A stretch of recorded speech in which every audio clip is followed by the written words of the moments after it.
नमस्कार दोस्तों। स्वागत है आप सभी का मेरे YouTube चैनल स्टडी विद खुशबू पर। दोस्तों आज की इस वीडियो में मैं most important GK question answer लेकर आई हूँ। दोस्तों सभी प्रश्न सेलेक्टेड और इम्पॉर्टेंट है जो आपके आने वाले एग्जाम के लिए काफ़ी उपयोगी रहने वाले हैं। दोस्तों वीडियो के अंत में मैंने एक सवाल पूछा है, अगर आपको उसका जवाब पता होगा तो कमेंट करके जरूर बताइएगा।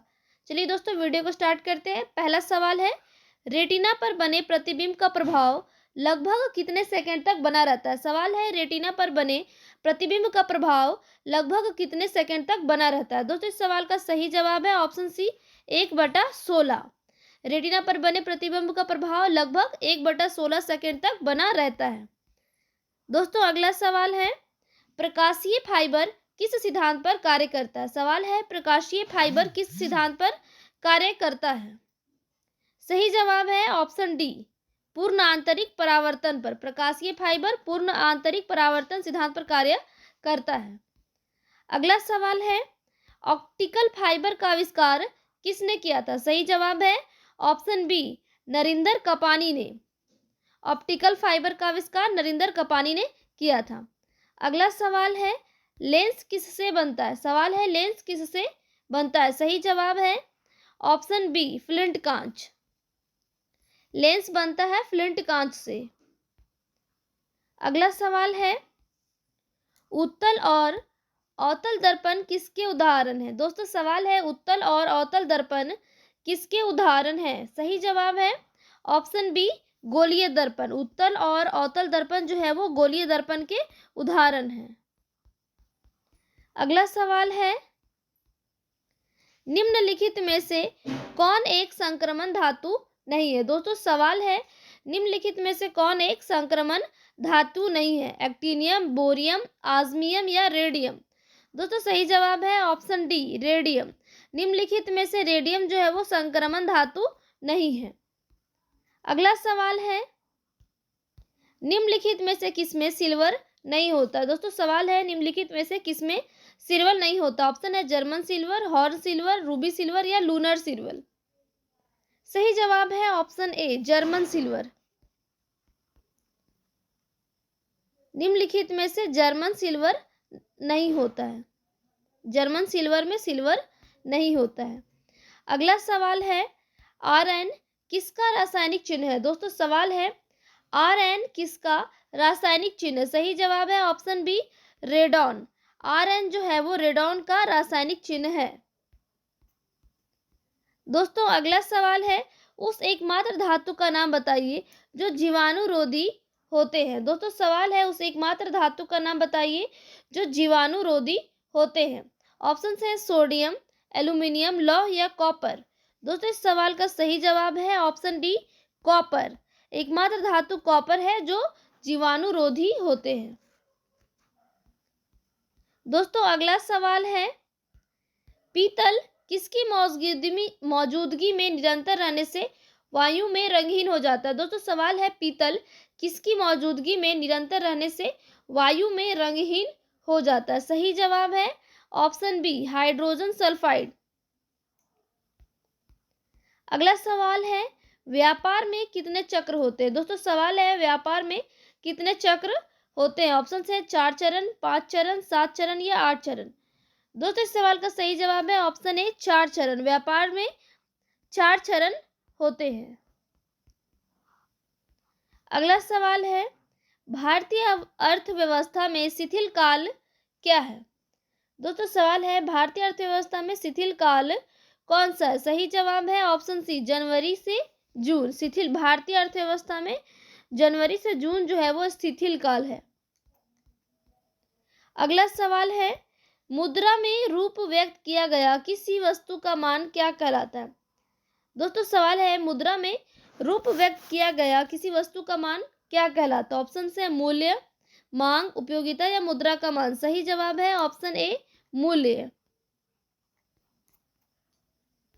अगला सवाल है, भारत में सबसे अधिक दाल का उत्पादन किस राज्य में होता है। दोस्तों सवाल है, भारत में सबसे अधिक दाल का उत्पादन किस राज्य में होता है। ऑप्शन है बिहार, राजस्थान, मध्य प्रदेश या महाराष्ट्र। सही जवाब है ऑप्शन सी, मध्य प्रदेश। भारत में सबसे अधिक दाल का उत्पादन मध्य प्रदेश में होता है। अगला सवाल है भारतीय बैंकों की अधिकतम शाखाएं कहाँ हैं। दोस्तों सवाल है भारतीय बैंकों की अधिकतम शाखाएं कहाँ है। सही जवाब है ऑप्शन डी यूनाइटेड किंगडम। भारतीय बैंकों की अधिकतम शाखाएं हैं यूनाइटेड किंगडम में। अगला सवाल है अंतर्राष्ट्रीय बैंकिंग से लेन देन में स्विफ्ट का फुल फॉर्म क्या है। दोस्तों सवाल है अंतर्राष्ट्रीय बैंकिंग से लेन देन में स्विफ्ट का फुल फॉर्म क्या है। सही जवाब है option B society for worldwide interbank financial telecommunication. दोस्तों स्विफ्ट का फुल फॉर्म है society for worldwide interbank financial telecommunication. दोस्तों अगला सवाल है कार्यपालक द्वारा बनाए गए कानूनों को क्या कहते हैं। सवाल है कार्यपालक द्वारा बनाए गए कानूनों को क्या कहते हैं। सही जवाब है ऑप्शन डी प्रत्यायोजित विधान। कार्यपालक द्वारा बनाए गए कानूनों को प्रत्यायोजित विधान कहते हैं। अगला सवाल है निम्नलिखित में से कौन सा एक वैकल्पिक धन का उदाहरण है। दोस्तों सही जवाब है ऑप्शन सी वैकल्पिक धन का उदाहरण है चेक। अगला सवाल है ग्रीन बैंकिंग का क्या अर्थ है। दोस्तों सवाल है ग्रीन बैंकिंग का क्या अर्थ है। इस सवाल का सही जवाब है ऑप्शन डी इनमें से कोई नहीं। ग्रीन बैंकिंग बैंकों द्वारा वनों का विकास ये भी ग्रीन बैंकिंग का अर्थ नहीं है। बैंकों द्वारा पर्यावरण के अनुकूल परियोजनाओं को वित्त दिया जाना ये भी नहीं है। बैंकों द्वारा सिंचाई परियोजनाओं को वित्त दिया जाना ये भी ग्रीन बैंकिंग का अर्थ नहीं है। इस सवाल का सही जवाब है ऑप्शन डी। अगला सवाल है 11 यूरोपीय राष्ट्रों में शुरू की गई साझी मुद्रा को क्या कहते हैं। सही जवाब है ऑप्शन बी यूरो। 11 यूरोपीय राष्ट्रों में शुरू की गई साझी मुद्रा को यूरो कहते हैं। अगला सवाल है जीएसटी परिषद में कितने सदस्य हैं। जीएसटी परिषद में कितने सदस्य हैं। सही जवाब है ऑप्शन बी 33। जीएसटी परिषद में 33 सदस्य हैं। अगला सवाल है ब्याज की दर और उपभोग के स्तर के बीच संबंध पर सबसे पहले किसने संकल्पना की। सही जवाब है ऑप्शन बी मिल्टन फ्राइडमैन। दोस्तों सवाल है ब्याज की दर और उपभोग के स्तर के बीच संबंध पर सबसे पहले किसने कल्पना की। तो सही जवाब है ऑप्शन बी मिल्टन फ्राइडमैन ने।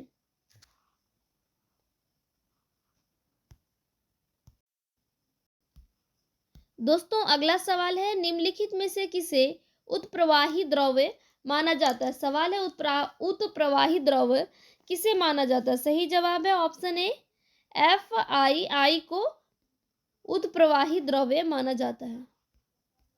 अगला सवाल है विश्व व्यापार संगठन की स्थापना कब हुई थी। दोस्तों सही जवाब है ऑप्शन ए 1995। विश्व व्यापार संगठन की स्थापना 1995 ईस्वी में हुई थी। अगला सवाल है WTO का फुल फॉर्म क्या है। दोस्तों सवाल है WTO का फुल फॉर्म क्या है। सही जवाब है option A world trade organisation. WTO का फुल फॉर्म है वर्ल्ड ट्रेड ऑर्गेनाइजेशन। अगला सवाल है मुक्त व्यापार का क्या अर्थ है। सही जवाब है ऑप्शन सी माल और सेवाओं का अनियंत्रित आदान प्रदान। मुक्त व्यापार का अर्थ है माल और सेवाओं का अनियंत्रित आदान प्रदान।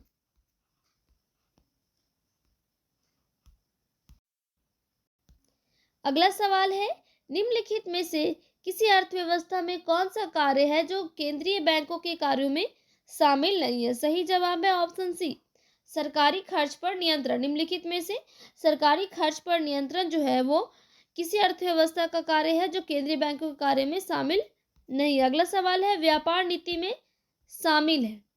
व्यापार नीति में शामिल है। सही जवाब है ऑप्शन ए निर्यात आयात नीति।